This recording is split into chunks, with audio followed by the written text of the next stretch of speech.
Fala, Dev. Hoje eu quero tirar uns minutinhos aqui para a gente conversar então sobre questões de matemática computacional. Então, se tu é do grupo que não gosta muito de exatas, que tem um pouco de medo de quando se fala de números, de matemática, fica tranquilo que aqui, na verdade, não tem grandes mistérios. A gente não vai se aprofundar absurdamente, tá? Inclusive, isso é um dos mitos. As pessoas acreditam que computação está dentro da área de exatas e não tá, tá? Existe uma área específica que se chama ciências computacionais, que é onde está a programação. Então, a gente não faz parte do grupo de exatas e exatamente por isso a gente não trabalha da mesma forma que exatas. A gente vai passar por alguns pontos, sim, que são explicitamente de exatas, principalmente coisas bem fundamentais, assim. Então a gente vai ver algumas coisas relacionadas à multiplicação, porcentagem, divisão e coisas do gênero, mas com um propósito muito baixo em matemática. A proposta, na verdade, é para a gente conseguir entender a fundamentação por trás das coisas. A gente aprende muito na escola em como fazer as coisas, mas a gente não entende o porquê. Então a gente vai voltar um pouquinho, vai usar exemplos matemáticos mais básicos, e aí nesses exemplos matemáticos a gente vai conseguir entender por que as coisas funcionam como elas funcionam, e não só aplicar como alguém nos ensinou. Mas, então aqui, quando a gente está falando sobre matemática computacional, a gente está se referindo especificamente a código binário, tá? Quando a gente fala sobre códigos compilados, especificamente, o que é o código compilado? Eu já tinha comentado em outro momento, mas eu vou reforçar. A ideia do código compilado é que eu escrevo alguma coisa em alto nível, ou seja, alguma coisa que eu e outros desenvolvedores consigam ler, eu salvo isso e o computador vai mastigar essas informações e transformar em um arquivo binário, um arquivo só com zeros e uns, que são uma linguagem de máquina para que o computador, de fato, consiga entender, tá? Nisso a gente está falando especificamente sobre códigos compilados. Existem outros códigos que eles não são compilados, tá? Mas não é o assunto para agora. Mas quando a gente está falando sobre os códigos compilados, que é o ponto que a gente está nesse momento, a gente está nos referindo aqui, então, a uma linguagem que consiste em instruções codificadas em forma de bits, que a gente já vai ver o que é, que são sequências de 0 ou 1. Então, para começar, vamos para a questão da representação matemática. Essencialmente, quando a gente está falando aqui de linguagem de máquina, de zeros e uns, a gente tem a representação de informações usando um sistema binário. Então, o que significa? Se eu tenho um sistema binário, bi de 2, né, eu tenho só duas opções, que é o 0 e o 1. Por isso que ele é binário, ok? Então, cada dígito binário, de 0 e 1, representa um bit de informação, tá? Então, agora a gente já sabe o que é bit. É uma unidade de medida que representa um binário, ok?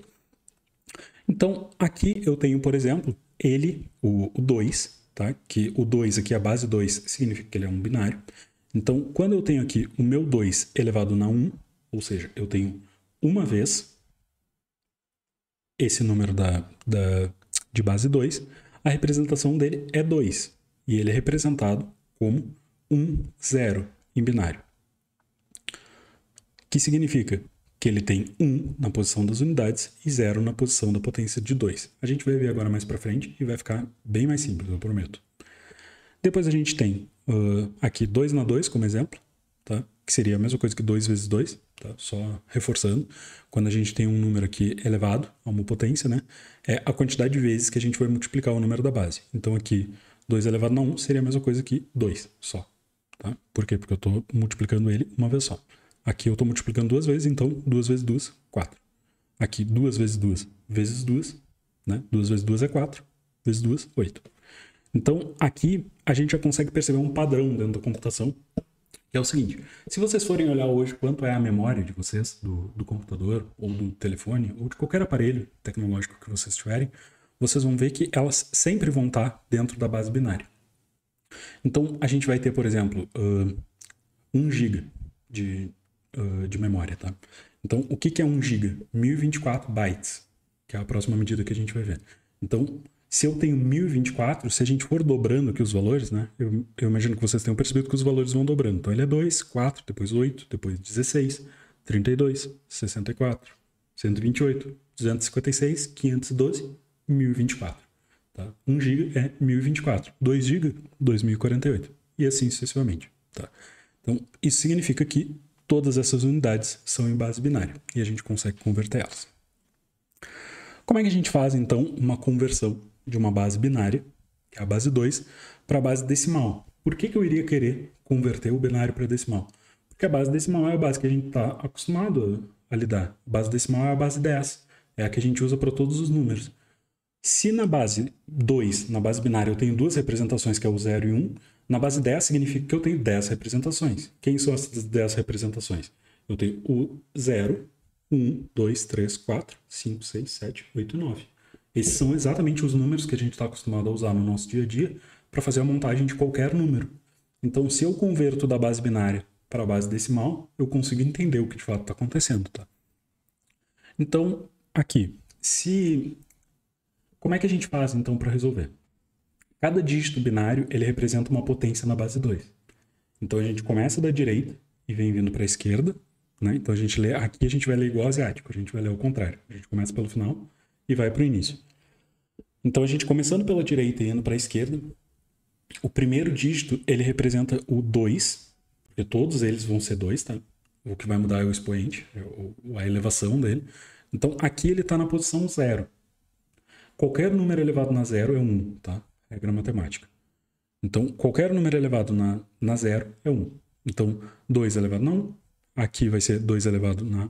Desculpa, 2 elevado na 0, aqui 2 elevado na 1, 2 elevado na 2, 2 elevado na 3, na 4, na 5, na 6, na 7. Ok?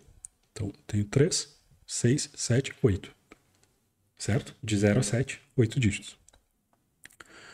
Então, ele sempre vai seguir essa sequência, onde esse aqui é 2 na 0 e esse aqui é 2 na 8. Então, sendo assim, eu pergunto para vocês, quanto será que vale esse valor aqui se a gente for converter ele para decimal? E qual é a diferença dele ser 0 ou 1? Eu não sei se vocês já repararam, em qualquer equipamento eletrônico que vocês tiverem, deixa eu ver, eu tenho um aqui perto de mim, a gente tem esse símbolo aqui, ó. Não sei se vocês vão conseguir enxergar. Tá? Mas a gente tem esse símbolo aqui. Se vocês pararem para olhar ele com calma, esse símbolo que a gente convencionou, que é um símbolo de power, ele, na verdade, é a representação do 0 e do 1 juntos. Tá? Então, ele é um círculo com um pauzinho em cima, parecido com as relíquias da morte. Ele é as relíquias da morte do mundo computacional. Ele tem um 0 e um 1. E o que esse 0 e 1 significa? 0 significa desligado e 1 significa ligado.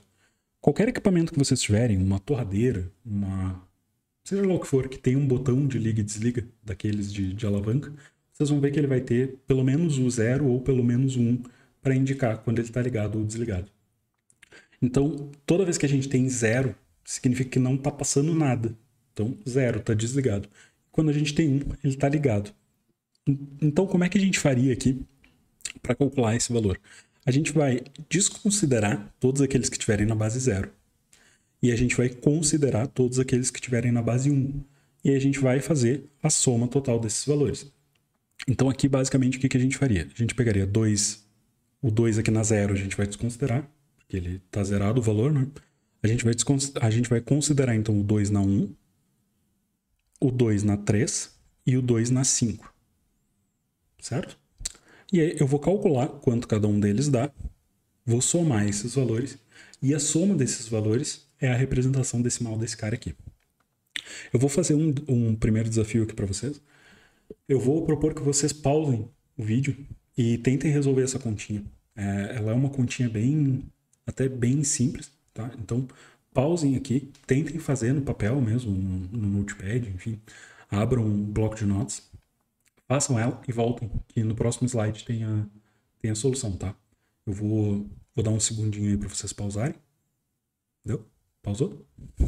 Quando voltarem, vamos para o resultado, então.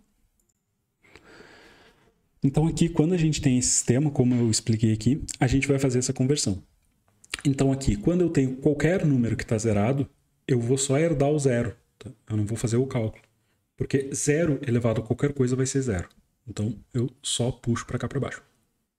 E aqui, aí sim eu vou aplicar os valores. Eu vou ter 2 na 1, que eu já vi que é 2. E aí, como eu já dei o spoiler para vocês, a gente sempre vai dobrar os valores. Então, se esse aqui vale 2, esse aqui vale 4, mas está zerado, né?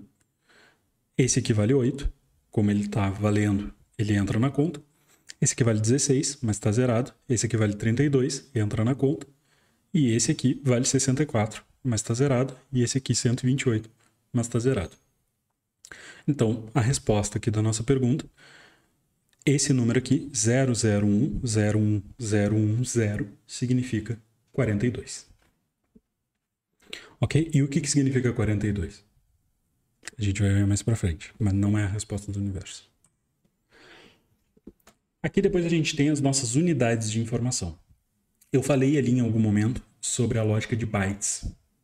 O byte, na verdade, ele é uma das unidades de informação, mas a gente tem também o bit, que é essa que a gente acabou de ver, que é a representação de um número binário. Então, que é a representação, né, a utilização do estado de interruptor eletrônico, onde a gente tem o 0, o interruptor desligado, e 1 para ligado, como eu já tinha dito. E a gente tem também os bytes. Que o byte nada mais é, que o byte é o que a gente usa de fato, né? A gente fala megabyte, gigabyte, terabyte.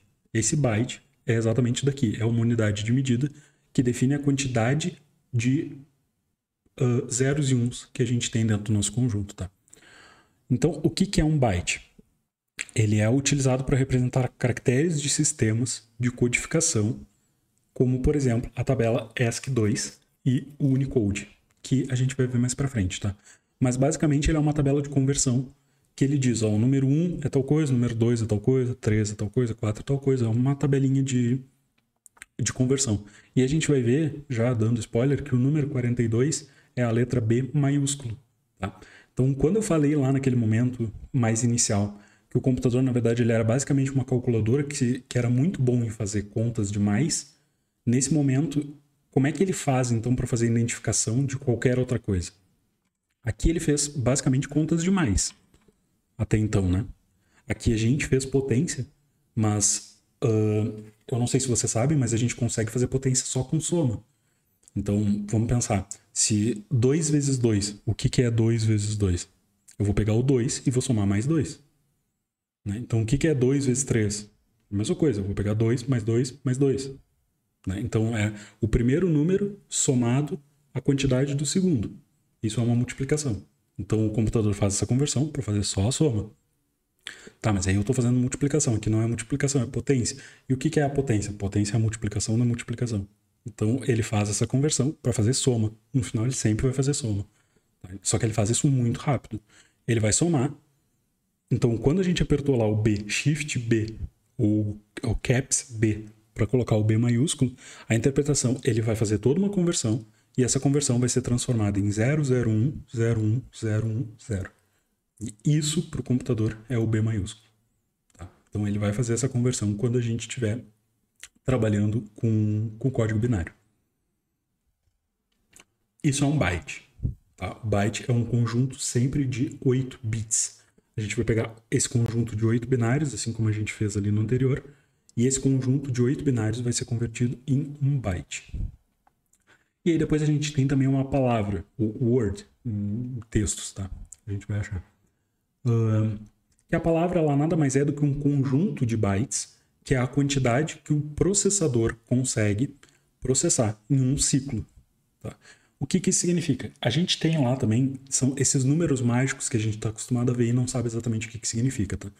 A gente vê lá, por exemplo, quando a gente vai baixar um sistema, ele pergunta se a nossa arquitetura é 64 ou 64 ou 32. Né?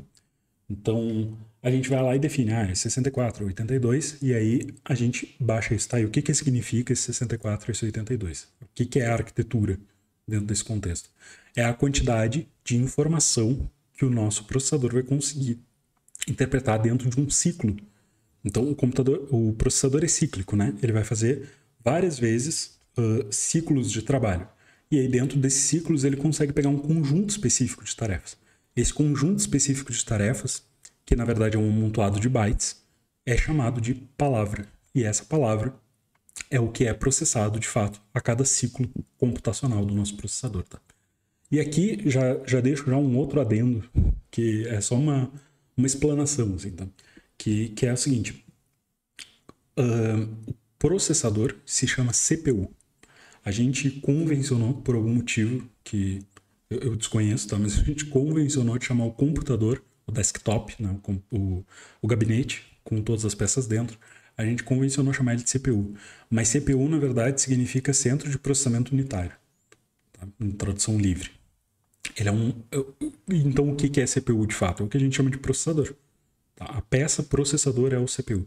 Então, aqui, quando eu estou falando que pela unidade central de processamento, que é o CPU, eu estou tratando especificamente da pecinha, o quadradinho, aquele que fica lá embaixo do nosso cooler, do nosso water cooler. Tá? Então, CPU não é computador. Só para a gente deixar explícito já desde esse momento.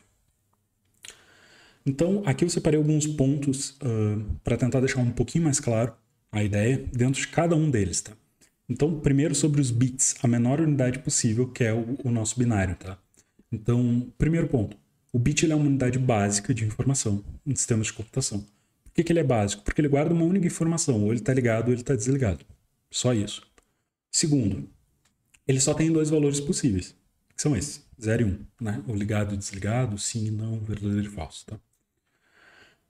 Ele representa um único dígito binário, na base 2, como a gente já viu. Então, naquela representação lá, para chegar no número 42, eu precisaria de 8 dele. Inclusive, por isso que eu usei essa imagenzinha de um Lego, sendo uma pecinha só. Tá? Ela tem muita potencialidade, mas ela ainda não é algo palpável. Tá? Ela só faz alguma coisa de fato quando ela está aglutinada com outras. Um outro ponto é que o bit ele é frequentemente usado, como eu já tinha colocado lá no início, para fazer a representação do estado de interruptor, de desligado e ligado, né? Que ele é uma representação que a gente vai ver mais para frente, que é um tipo de dado que é chamado de Boolean.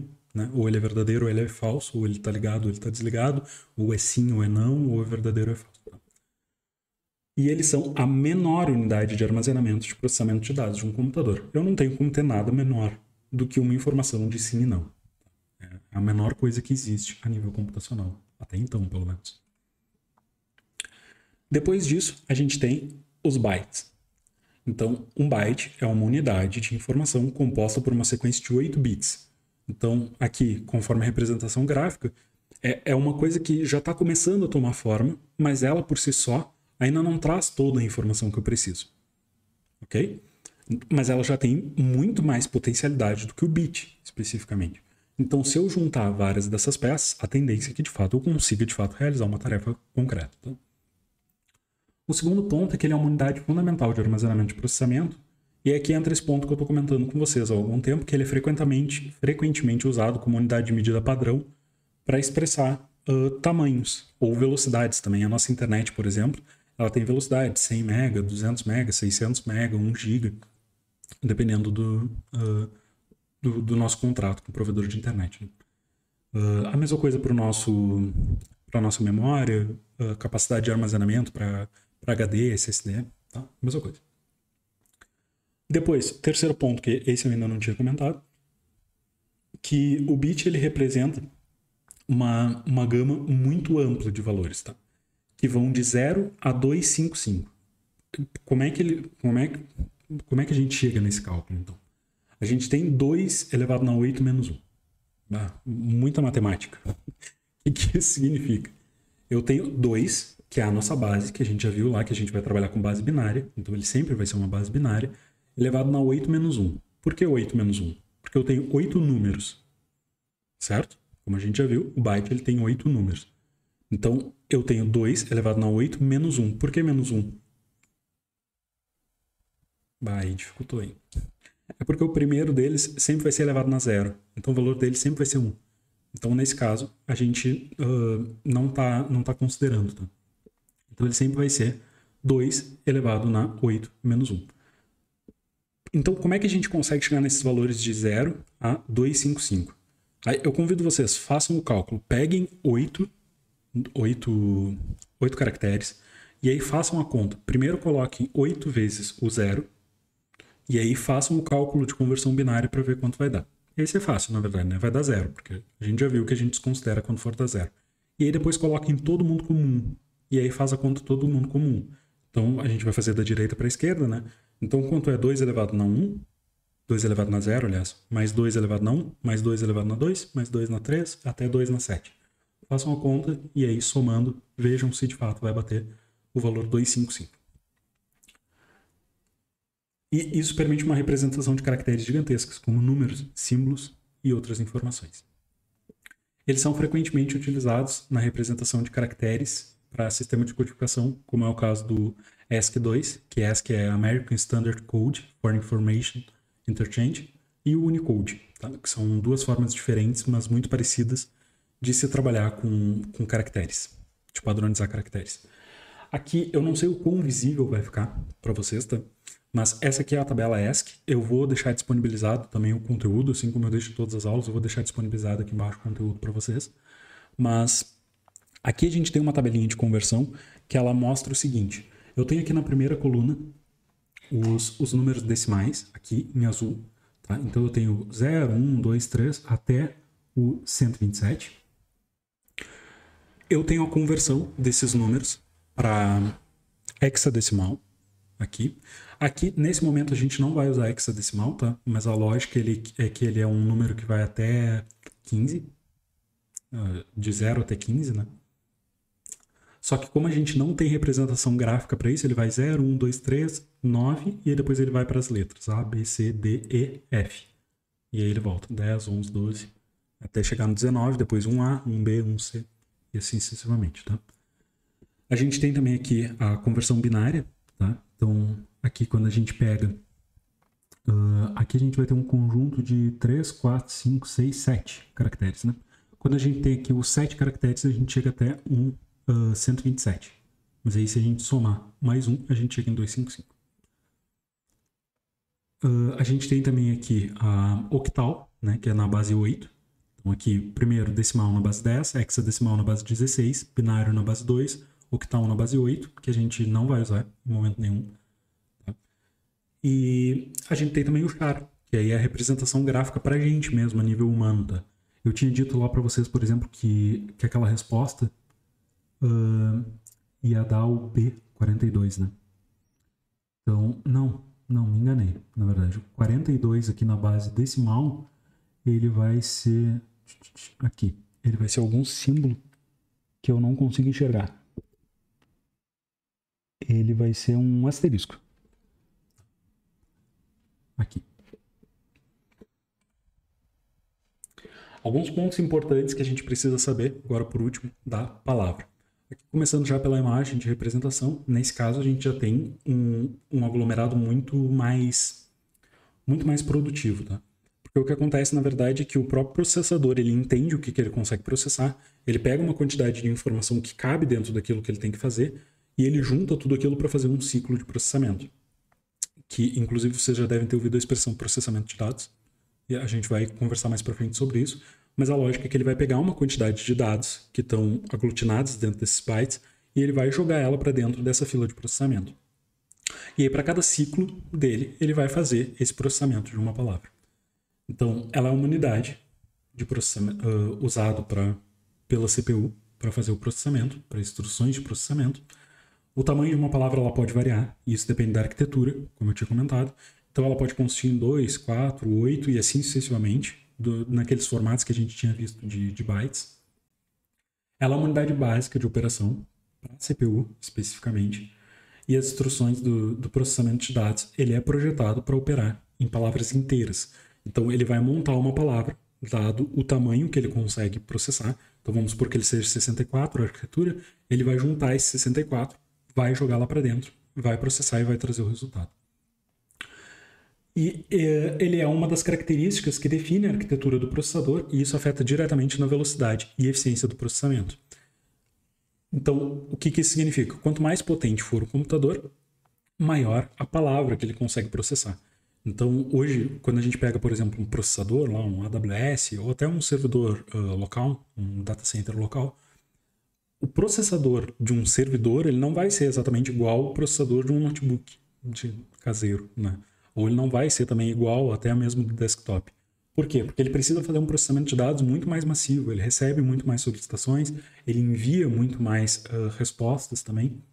Então, ele precisa ter um processamento maior e aí, por isso, ele, logicamente, vai conseguir, por consequência, executar mais palavras. Tá? Por enquanto é isso, pessoal. A gente se vê na próxima aula. Eu deixei aqui também um resuminho, tá? Só explicando a diferença de cada um deles. Mas a gente já passou por todos esses pontos, então isso aqui na verdade é só para vocês terem um guia de bolso para conseguir acessar, mas a gente se vê com conteúdo novo na próxima aula. Até mais!